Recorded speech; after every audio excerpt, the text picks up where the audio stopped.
Actually, it was done both in Whitefield and Puttaparthi, and also we have included our PhD scholars for this from the Institute of Higher Learning from Whitefield. So, a multitude of studies have confirmed that there's an accelerated atherometabolic syndrome in Southeast Asian population, especially the Indian population. We have got a lot of risk scores in literature, that is Framingham, Reynolds, score, Q-risk score, Procam Munster, JBS score, and ASCVD score. But how much they are applicable to our population is not known. There have been studies across India, one which was guided by Dr. Iyengar sir, etc., et al., which said that FRS was believed to underestimate risk and JBS3 was more suitable. Among the Southeast Asians, India and China have the incrementally rising, fastest rising CAD population, in which the mortality in young CAD less than 50 years is a devastating disease for both the patient and the family.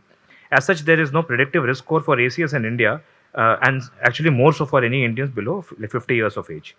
So the purpose of this study was that we wanted to study the role of traditional and the novel risk factors, which we think are the novel risk factors, not the traditional novel risk factors, in the Indian population below 50 years of age with first ACS in the manner of the same as the Framingham risk score, and to develop a new risk score algorithm for Indian patients predicting ACS in this cohort.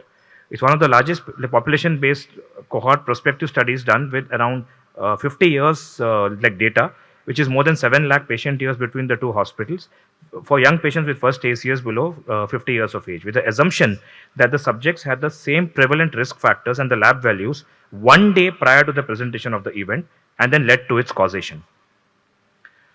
The age group was 18 to 50 years with the first ACS in both the genders. All the forms of ACS was included and studied. There was no particular exclusion factor other than two cases which was CAD, which was mentioned as CAD I have not taken. Other than that, we have taken all the patients. Demographic, clinical details, and then traditional risk factors were studied in 1323 patients who were satisfying the inclusion criteria. This is from both the hospitals together, with a comparative analysis of 1400 patients above the age of 50 years with the first ACS as the arm B. It was a gender matched cohort. Age obviously is different for the predictors.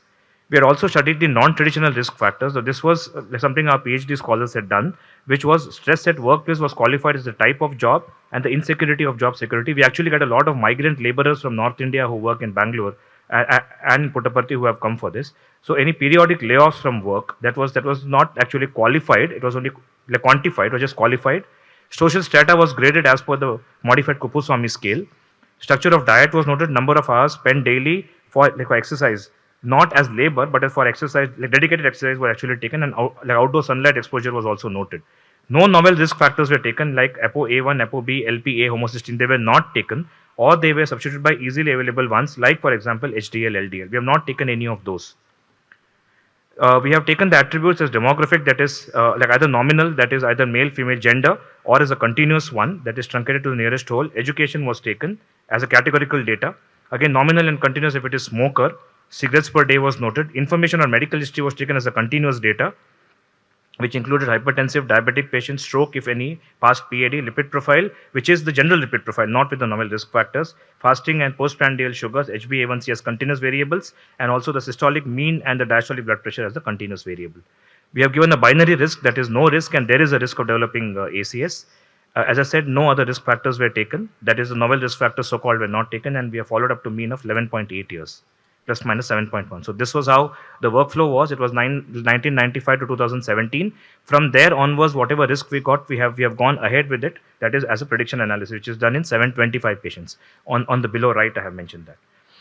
We have gone with machine analysis as well as the regression analysis, and then to see whether we can develop a risk score as per the Framingham for Indian patients. So it was 1323 compared.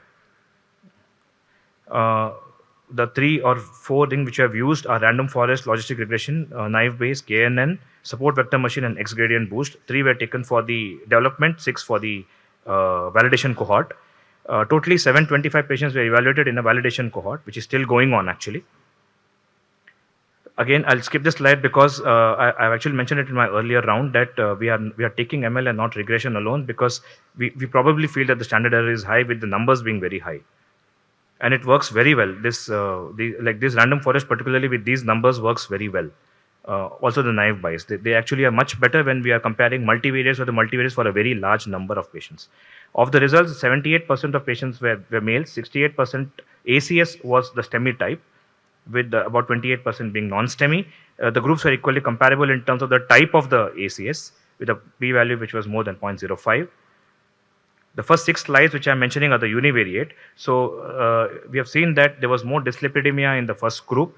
Though it was there in both the groups, it was higher. The first group was more hypertensive. There were more diabetics, that is, young ACS less than 50 tend to be more diabetic. There was actually increased incidence of NYHA class 3, 4 in the older group. That is the last value there. In terms of complying with exercise of like what is recommended as like at least 30 minutes 5 times a day, both were abysmally low. We could not make a difference. But in terms of the manual labor more than six hours, we actually found a lower incidence in patients with arm A than in arm B. Vitamin D was only available for 67% of patients. We have actually got truncated data in 2 3 of them. That is, vitamin D was much lower, again abysmally low, which is less than 30 in a significant higher number of people. But again, it is equally low in both. So we cannot reach a p-value of statistician. They've also seen in terms of dental caries, since all our patients undergo an ENT and a dental checkup in like as part of the pre-admission protocol, it was also checked, but it was not significantly different between the two. We have seen Kupuswamy scale was actually higher. Actually, a lot of the arm B were dependent patients. The annual income was like almost like actually higher in patients with arm A, because there were a lot of dependence in arm B again, as I said, and the consumption of fruits was again abysmally low in both, but it reached significant value being lesser in arm A. BMI was more than 30. Prayaag, Sir, go to the previous slide. Annual income less than 50,000 was more in arm A. sir, So because they are all like migrant laborers. That's what I said. So But- arm A was socially deprived It as was. compared to arm B. Yes, sir. The Kupuswamy scale actually is class 3 in 57% of people, 58 people. But sir, it is not really comparable because there were a lot of dependents in arm B, so there is no income there. So there's a little bit of bias there. In terms of the BMI, it's actually higher. The total cholesterol. This sort of speaks of a larger dimension of metabolic syndrome, because we even got higher. So this SIVA score, which I mentioned in the end, CRP was higher. SIVA score was again done in about 65%. This is an ophthalmic score. It says it is a Singapore eye visual assessment score, which talks about the nicks, the breaks, the fractals in the eye, which was much higher. This actually is an involvement earlier. It was done after 2015 by Dr. Kavita in our hospital. She is the assistant dean. She has actually done this. It was quite significantly higher in patients with arm A, sir. They tend to have more of retinal involvement. Interesting is that outside of the other lipid profile, HDL being low, triglycerides were higher. It is generally believed that they are not a predictive factor, but in our study it was higher. I'll come to the score, sir. We have done again a logistic regression, and we have found out that in our study, the big four was newly detected uncontrolled diabetes. Tobacco usage was much higher, HDL was lower, and lack of physical exercise was very high in this group.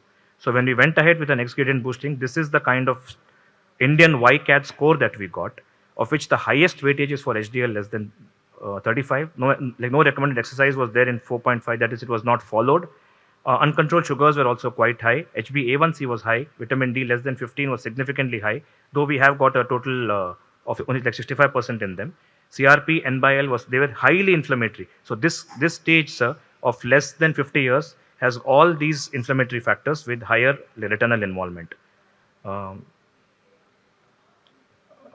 Again, in terms of both LR and ML, sir, it was almost the same. 0.84 and 0.75. It was not significantly different. But we have compared it with the Framingham risk score. It is better than that, and JBS score, it's better than that, sir. 0.85. So it is the first Indian score is our point. I just rest my case. Thank you, sir.